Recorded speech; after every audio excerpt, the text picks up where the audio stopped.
అందరికీ నమస్తేనుల్లా welcome to our channel this is Rekha right మార్పు కావాలి అని అన్నము ఆ మార్పు ఉరుక్కుంటేనే వచ్చింది ఏ విధమైన మార్పు మనం అందరం చూస్తానే ఉన్నాం ఈరోజు చాలా పాయింట్లు మాట్లాడుకుందాం అంటే కొన్ని విధాలుగా చూసుకున్నట్లయితే చాలా బాధ అనిపిస్తూ ఉన్నది మార్పు చేస్తాం అది చేస్తాం ఇది చేస్తాము కంపల్సరీ ఇచ్చిన హామీలన్నీ నెరవేరుస్తాము అని చెప్పేసి అధికారంలోకి వచ్చేదాకా అందలం ఎక్కేదాకా ఇష్టారీతిన వ్యవహరించిండ్రు అలావి కానీ హామీలు ఇచ్చిండ్రు ఇలా పరిస్థితి చూసుకున్నట్లయితే ఎట్లయిపోయిందయ్యా అంటే రైతు రుణమాఫీ విషయం తీసుకుంటే డిసెంబర్ 9 తారీఖు నాడే రైతు రుణమాఫీ చేస్తా అని చెప్పేసి రేవంత్ రెడ్డి చెప్పిండ్రు ఫస్ట్ సంతకం దాని మీదనే చేస్తా అని చెప్పిండ్రు మొత్తం మీద రైతు రుణమాఫీ ఊసేలేదు ఈ ఆగస్టు 15 తారీఖు లోపు రుణమాఫీ చేస్తా ఆగస్టు 15 2024 అని మాత్రం ఎక్కడ మెన్షన్ చేయలే మరి 25 అవుతుందా 26 అవుతుందా 29 వచ్చే ఎన్నికల తర్వాత అవుతుందా తెలియదు కానీ మొత్తం మీద ఈ పరిస్థితి అయితే కొనసాగుతూ ఉన్నది ఒకవైపు బ్యాంకులకు ఆదేశాలు జారీ చేసినాం రైతులను ఏ విధంగా ఇబ్బంది పెట్టాం ఇబ్బందికరమైన పరిస్థితులు తీసుకురాము అన్న సందర్భంలో రైతుల భూములను బ్యాంకోళ్ళు వేలం పాటలు వాడుకుంటున్న సందర్భాలు మనం చూస్తూ ఉన్నాం రైతులకు సంబంధించిన భూములల్లా ఎర్ర జెండాలు వాతి మరి ఈ ల్యాండును మేము వేలం పాట వేస్తున్నాం ఆయన తీసుకున్న అప్పు రుణం తిరిగి చెల్లించలేకపోయిండు కంసేకం మిత్తి కూడా కట్టలేకపోయిండు అందుకనే మేము ఇక్కడ ఎర్ర జెండాలు వాతినము ఈ భూమిని వేలం పాట వాడుకుంటున్నాం అనే కాడికొచ్చింది రైతులు రైతు బంధు కోసం ఏడిచిండ్రు వ్యవసాయానికి పంట నీళ్ళ కోసం ఏడిచిండ్రు ఇప్పుడు బ్యాంకుల చేతులల్లా ఇబ్బందికరమైన పరిస్థితులు ఎదుర్కొంటా ఘోరమైన పరిస్థితులు ఎదుర్కొంటా ఇప్పుడు ఏడుస్తూ ఉన్నారు రైతన్నలు భూమి కోసం ఏడవాల్సిన పరిస్థితులు కూడా తీసుకొచ్చిండ్రు తెలంగాణ రాష్ట్రంలో అదే గనక డిసెంబర్ 9 తారీఖు నాడు చేస్తామన్న రుణమాఫీ చేసి ఉంటే ఇయ్యల్ల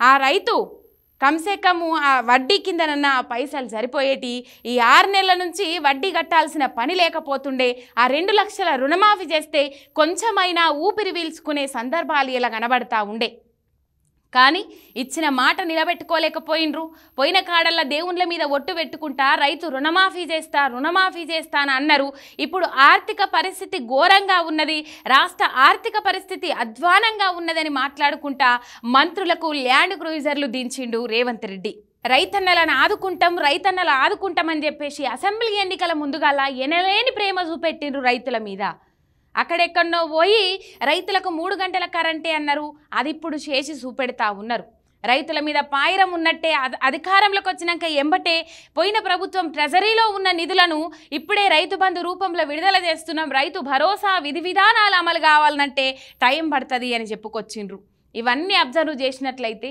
రైతులను నిండా ముంచిండ్రు అనేది ఒకటి ఇక్కడ క్లియర్ కట్గా తెలుస్తూ ఉన్నది మనకు ఆ రైతు రుణమాఫీ ముచ్చట మీద కామారెడ్డి జిల్లా పొల్కంపల్లి అంటే లింగంపల్లి మండలం పొల్కంపేట గ్రామంలో ఆ రైతు పొలంలా ఎర్ర జెండాలు వాతిండ్రు బ్యాంక్ ఆఫీసర్లు ఇది ముఖ్యంగా ప్రభుత్వం చేసిన పని చెప్పుకోవచ్చు ప్రభుత్వమే వేలం పాట వేసింది భూమిని అని చెప్పుకోవచ్చు ఆయన అప్పు తీసుకున్నాడు అప్పు కట్టలేకపోయిండు మిత్తి అసలు కలిపి మొత్తము 7.5 లక్షల పై చిలుకైంది దానికి మేము ఈ భూమిని వేలం పాట వేస్తున్నాము అని చెప్పేసి మరి చెప్తాడు కదా రేవంత్ రెడ్డి ఆగస్టు 15 లోపు రైతు రుణమాఫీ చేస్తామని చెప్పేసి బ్యాంక్ ఆఫీసర్లు ఎందుకు ఆగుతలేరు ఒకవేళ మీకు ఆదేశాలు జారీ చేసినామని చెప్పేసి రేవంత్ రెడ్డి చెప్పే మాట నిజమైతే బ్యాంకులను వేడుకున్నామనే మాట నిజమైతే మరి ఇలా రైతులను బ్యాంక్ ఆఫీసర్లు ఎందుకు ఇబ్బంది పెడుతుండ్రు అనేది ఒకటి యాది పెట్టుకోవాలి రైతులను కన్నెల్ల కడుపులో పెట్టుకొని వ్యవసాయం దండుగాన్న రోజుల నుంచి వ్యవసాయాన్ని పండుగ లెక్క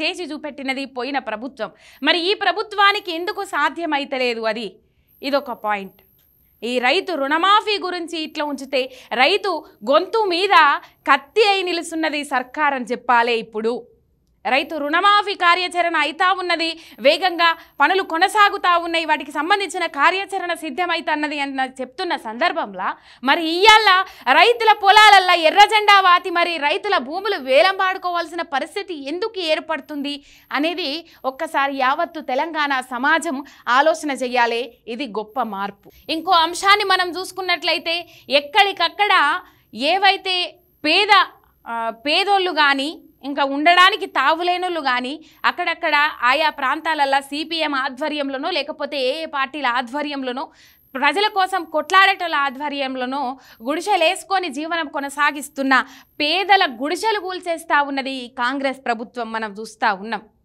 ఇదొక పాయింట్. ఇట్లుంటే ఇంకా కొన్ని అంశాలు మనం మాట్లాడుకోవాల్సిన అవసరం ఉన్నది. నిరుద్యోగుల పేరు చెప్పుకొని అందలం ఎక్కిండ్రు ఈ కాంగ్రెస్ సర్కారులు. మనం చూసినాము నిరుద్యోగులను ఏ విధంగా రెచ్చగొట్టిండ్రు, నిరుద్యోగులను ఎట్లా వాళ్ళను ఓటర్లను ప్రభావితం చేసేటట్లు ఎట్లా ప్రేరేపించిండ్రు అవన్నీ మనం చూసినాం. అధికారంలోకి వచ్చిన తర్వాత జీవో 46ను రద్దు చేస్తామని చెప్పేసి కానిస్టేబుల్ అభ్యర్థులు జీవో 46 బాధితులు ఎవరైతే ఉన్నారో వాళ్ళందరికీ ఒక ఎర చూపెట్టి ఆ 46ను రద్దు చేస్తామని చెప్పేసి ఎర చూపెట్టి ఇవాళ వాళ్ళని దరిదాపులకు కూడా రానియని సిచ్యువేషన్స్ తీసుకొచ్చిండ్రు. కొంతమంది సోకాల్ జర్నలిస్టుల ఆడియో కూడా విన్నాం, వైరల్ అయింది. ఏమన్నారు? సంవత్సరం లోపు 365 రోజుల లోపు 2 లక్షల ఉద్యోగాలు ఇస్తాము, ప్రభుత్వ ఉద్యోగాలు అని చెప్పిండ్రు.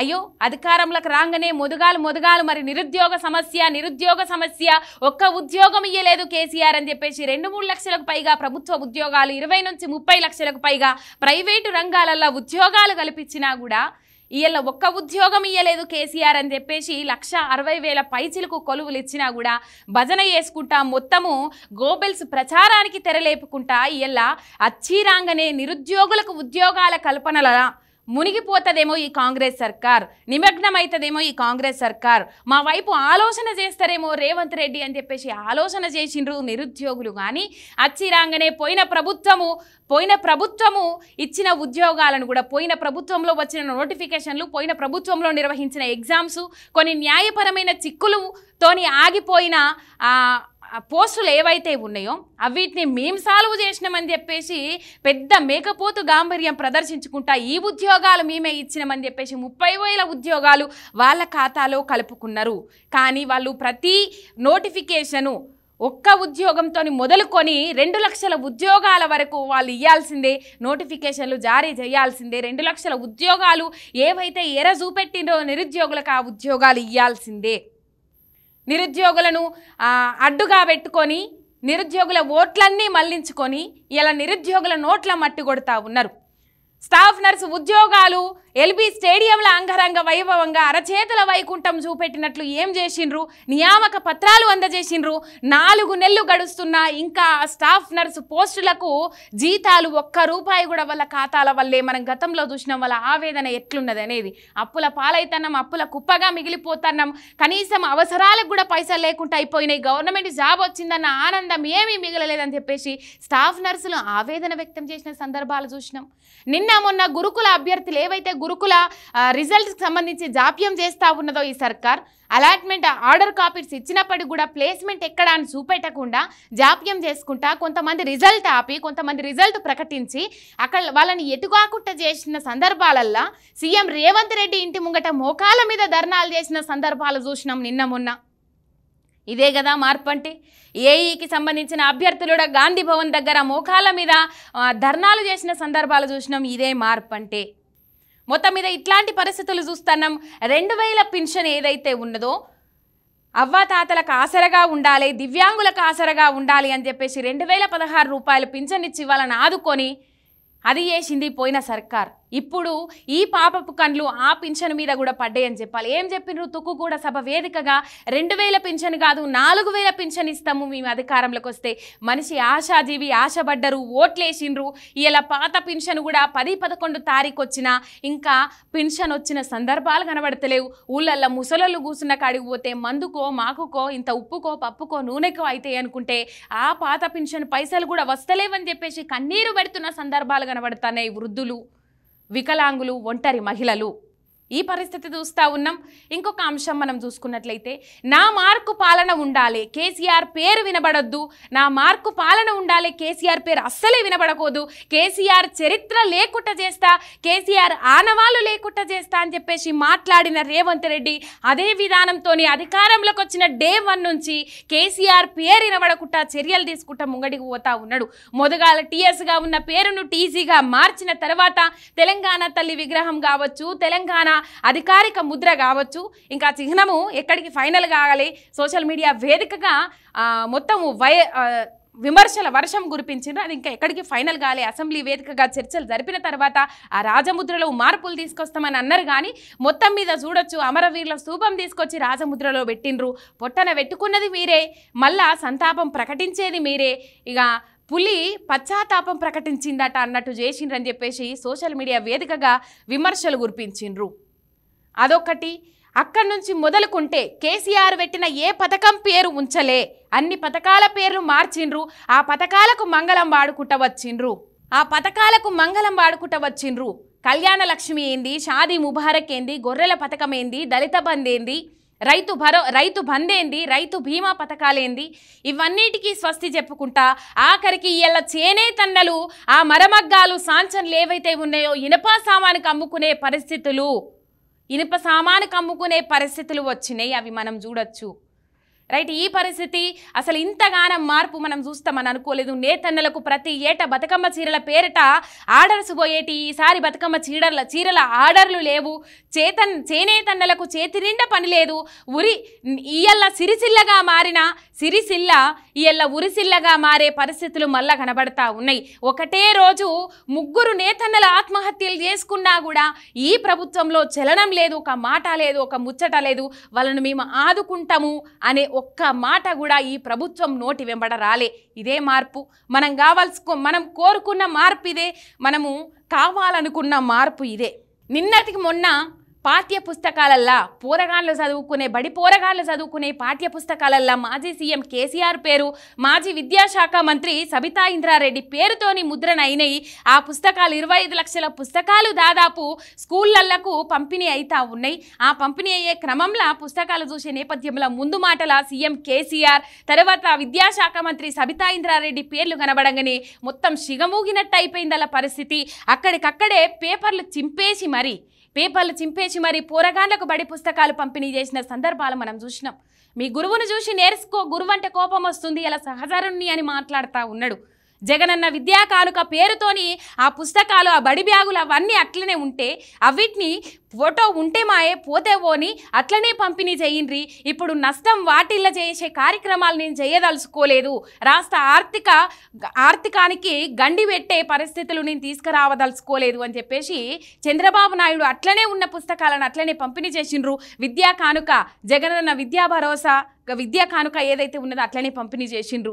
అటు స్టాలిన్ కూడా జయలలిత ఫోటోలు ఉన్న వాటిని అట్లనే పంపిణీ చేసి, స్టాలిన్ ముఖ్యమంత్రి అయిన తర్వాత కూడా అట్లనే పంపిణీ చేసి వాళ్ళ హుందాతనాన్ని సాటుకున్నారు. మరి ఏమాయ రేవంత్ అన్న మీ హుందాతనం? ఇదేనా మీ విధానం? ఇదేనా మీ పోకడ? 25 లక్షల పుస్తకాలు మళ్ళీ వాపసు పోయినాయి. ఇక వాపసు పోయే వరకు సోషల్ మీడియా వేదికగా విమర్శల వర్షం కురిపించిండ్రు. ఏం విమర్శల వర్షం అంటే పైసలు లేని వాళ్ళ దుబారా ఖర్చు ఎందుకు చేస్తారు, ప్రభుత్వ ధనం వృధా ఎందుకు చేస్తూ ఉన్నారు, ఇటు రైతు బంధుకు పైసలుండే, 6 గ్యారంటీలకు పైసలుండే, అసలు రైతులను ఆదుకుందామంటే పైసలుండే, పంట నష్టపరిహారం ఇచ్చేందుకు పైసలుండే, దేనికి పైసలుండే. కానీ మంత్రులకు ల్యాండ్ క్రూజర్లకు పైసలుంటాయి. ఈ పుస్తకాలు తప్పు ముద్రణ చేసిన వాటికి మళ్ళా రిపీట్ ముద్రణ చేయడానికి పైసలు ఉంటాయి, చిహ్నాలు మార్చడానికి పైసలు ఉంటాయి. మీ హుందాతనానికైతే పైసలు ఉంటాయి, కానీ ప్రజల జీవన అభివృద్ధి మెరుగుపరచడానికైతే పైసలు ఉండేవి అని చెప్పేసి సోషల్ మీడియా వేదికగా ఈ ముచ్చట్లు వైరల్ అయినాయి. ఎంబటే అవి మళ్ళీ ముద్ర చేయాల్సిన అవసరం లేదు, మీరు తిరిగి పంపాల్సిన అవసరం లేదు. డిఓలు ఎవరైతే ఉంటారో వాళ్ళందరూ డిస్ట్రిక్ట్ ఎడ్యుకేషనల్ ఆఫీసర్స్కి అందరికీ ఈ ప్రభుత్వ అధికారుల ఆదేశాలు జారీ చేసుడు జరిగింది. ఎట్లా ఆ పంపిణీ చేసే పుస్తకాలు ఏవైతే ఉన్నాయో అవి ఎట్లా కేసీఆర్ పేరు, సబితా ఇంద్రారెడ్డి పేరు కనబడకుండా ఎట్లా చేయాలనేది. ఇప్పుడు చింపేస్తే వెనక ఉన్న వందే మాతరం పోతుందని కూడా ఆలోచన చేయకుండా ఆ పేజీ మొత్తం తొలగించి పుస్తకాలు పంపిణీ చేయాలి పోరగాళ్ళకన్నా నిర్ణయం తీసుకున్నారు. ఇప్పుడు వందే మాతరము జాతీయ గీతానికి అవమానం చేసిండ్రనే ముచ్చట బయటికి రాగానే అది ఏదైతే ఉంటుందో ఆ ఫ్రంట్ పేజీ, ఈ ముందు మాట పేజీ అతకపోయేటట్టు మధ్యలో గమ్ము పెట్టి ఇగో అతకబెట్టాలని చెప్పేసి ఇగో గిట్లా అతకబెడతారు. చూడుర్రి మీరు పక్కకు, మీకు కనబడుతుంది. తెలుగు పుస్తకంలోని ముందు మాట అనే పేపర్ని కట్ చేసి పుస్తకం చివరల అట్టకి ఈ యొక్క వందే మాతరం జాతీయ గీతం కనబడేలా దీన్ని పేస్ట్ చేయగలరు.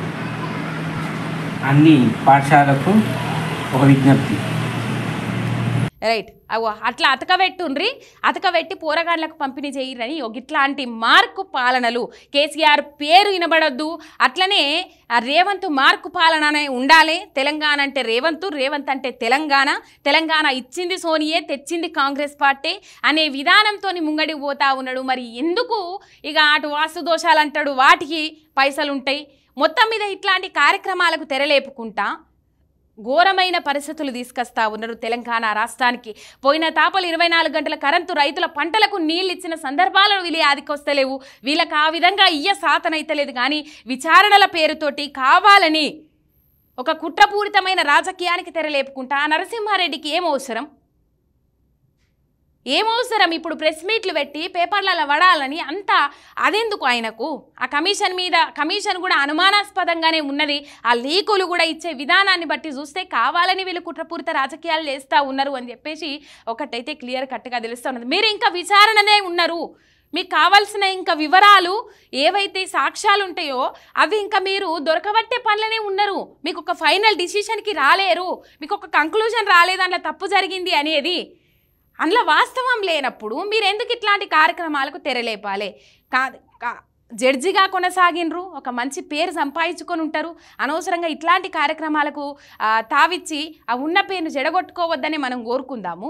మొత్తం మీద ఇదొల్ల రేవంత్ మార్కు పాలన ఈ వెకిలి చేష్టలతోని, ఈ వికృత చేష్టలతోని ఎక్కడికి తీసుకొస్తాడు తెలంగాణ రాష్ట్రాన్ని అనేది మాత్రం అర్థమైతలేదు.